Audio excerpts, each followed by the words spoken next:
Welcome back to the channel, doing a weekly forex forecast today. Looking at USDJPY, in my previous video I was looking for sells, however CPI news pushed price higher. What I'm seeing on the 4-hour time frame is price exhaustion. However, if we go over to the daily time frame, it looks as though it's only been a slight pullback from the previous swing high. As you can see, price seems to no longer be on a downtrend on the daily time frame.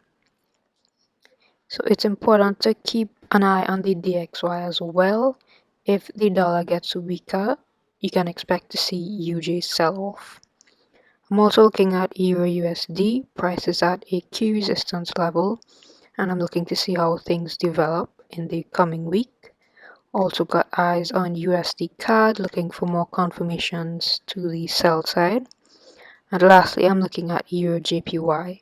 Structure looks good, hoping to see a break of the trend line before taking a potential sell.